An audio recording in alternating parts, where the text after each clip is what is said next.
Hello, नमस्कार दोस्तों, स्वागत है आपका हमारे चैनल में। अगर आप इस चैनल पर नए हैं तो आप इस चैनल को लाइक और सब्सक्राइब कर दें। आज हम आपको एक कुंडली का विश्लेषण करना और कुंडली से हाथों की रेखाओं का मिलान किस प्रकार किया जाता है यह समझाएंगे।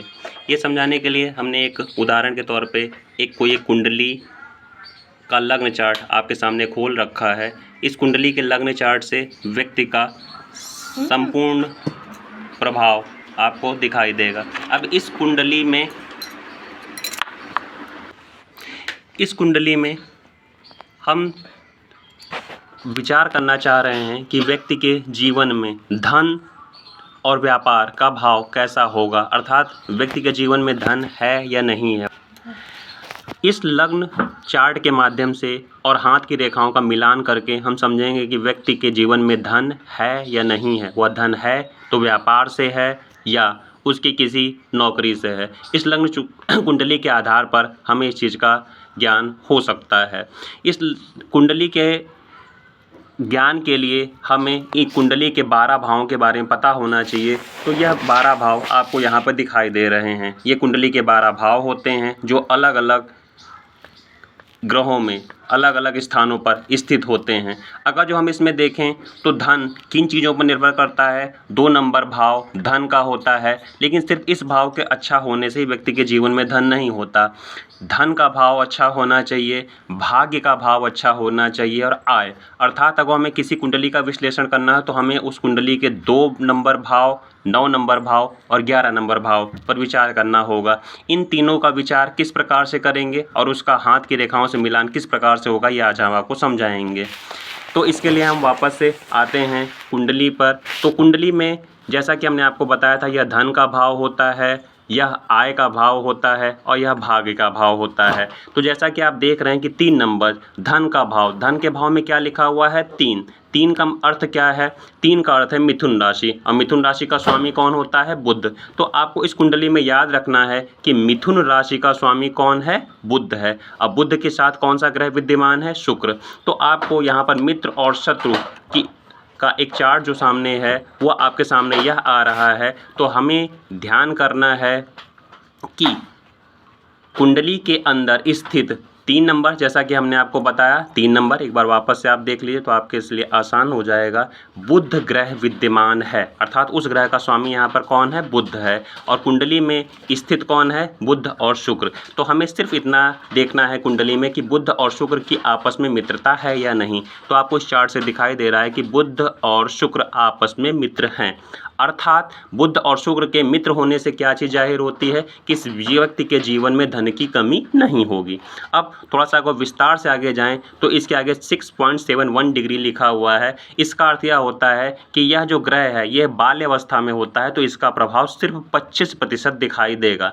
फिलहाल हम एक चीज़ ये मान के चलते हैं कि इस व्यक्ति के जीवन में धन की कमी नहीं होगी। लेकिन धन की कमी नहीं होगी यह बात सही है, लेकिन जैसा कि हमने आपको बताया कि इसका स्वामी जो है वह बुध है, लेकिन बुध विद्यमान कहाँ पर है? तो जैसे इस आपको चार्ट को आप देखेंगे तो बुध विद्यमान है इनके व्यक्तित्व में, इनके लग्न चार्ट में। इसका अर्थ यह होता है कि अगर ये स्वयं मेहनत करेंगे तो इनको धन की प्राप्ति होगी। अर्थात अब आपको 2 चीज़ें यहाँ पर समझ में आ गई कि व्यक्ति के जीवन में धन है लेकिन वह स्वयं की मेहनत से है।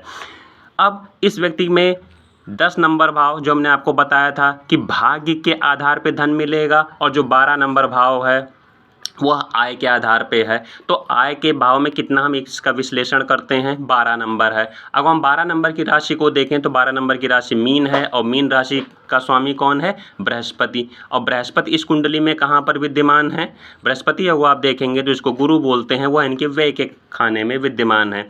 इसका अर्थ यह निकलता है कि इनकी आय व्यय पर निर्धारित होती है। अब यह बात आपको अजीब सी लगेगी कि आय व्यय पे किस प्रकार से निर्धारित करती है, अर्थात अगर ये अपने व्यय को नियमित रखेंगे तो इनकी आय हो सकती है। अर्थात यह किसी व्यापार का भाव होता है जिसमें जाना और आना प्रतिदिन व्यक्ति निर्भर करता है कि जब जाएगा तभी आएगा, अर्थात इन दोनों के मिलान से व्यय और आय से धन प्राप्ति होगी।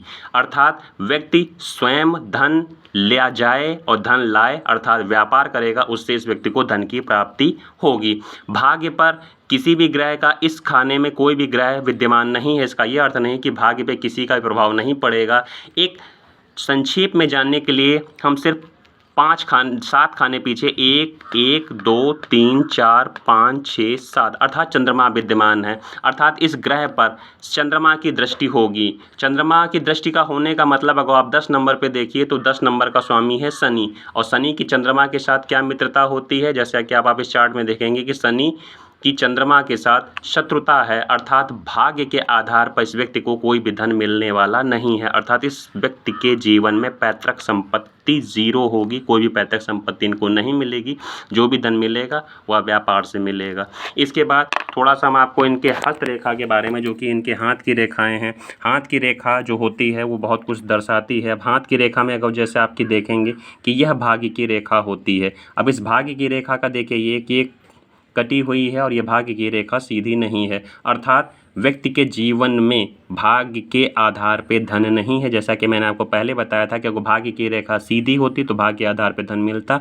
जो भी धन मिलेगा वह व्यवसाय से मिलेगा और एक अच्छे धन की प्राप्ति हो सकती है।